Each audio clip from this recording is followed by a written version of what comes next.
اچھا، میرا سوال یہ ہے کہ سورہ نساء میں 3 نمبر آیات ہے، جی جی ایک آدمی کو 2 یا 3 یا 4 عورتوں سے شادی کے متعلق ہے، جی جی اس کے متعلق 2 پروویزوز ہیں، جی وہ 2 پروویزو پہ میں ان سے یہ بات پوچھنا چاہتا تھا جی کہ جی جب تک وہ پروویزو آدمی وہ کمپلیٹ نہ کرے اس کے بعد اس کا مطلب یہ ہے کہ ایک سے زیادہ عورت سے شادی نہیں کر سکتا. جی جی یہ میرا سوال ہے.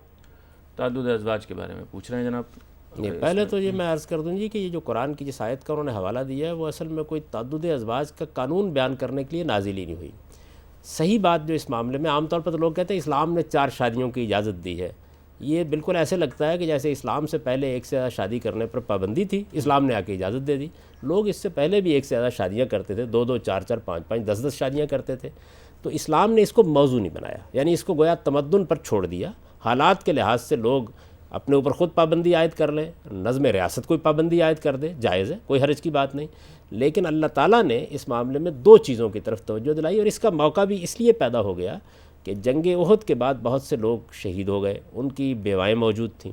تو اللہ تعالیٰ نے اس موقع کے اوپر یہ کہا کہ ان بیوہ عورتوں کو سہارا دینے کے لیے اور ان کے یتیم بچوں کو سہارا دینے کے لیے تم ان کے ساتھ 2 2 3 3 4 4 شادیاں کر لو، تاکہ ان کے لیے کوئی بری صورتحال پیدا نہ ہو جائے. یہ گویا یوں سمجھ لیجئے کہ ایک ایمرجنسی کی صورتحال میں ترغیب دی گئی.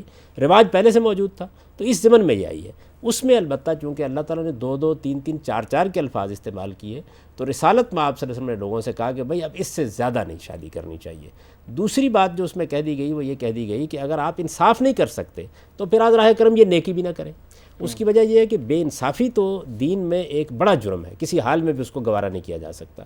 انصاف کے بارے میں لوگوں کے دل میں ایک سوال پیدا ہوا، اور وہ سوال یہ تھا کہ ہم یتیموں کی مدد کرنے کے لیے شادی کر رہے ہیں، تو کیا اللہ تعالیٰ یہ چاہتے ہیں کہ پہلے سے جو ہماری بیویاں ہمارے گھر میں ہیں ان کے اور یہ جو نئی عورت ہم لا رہے ہیں ان میں بالکل دل کے میلان کی بھی یکسانیت ہونی چاہیے؟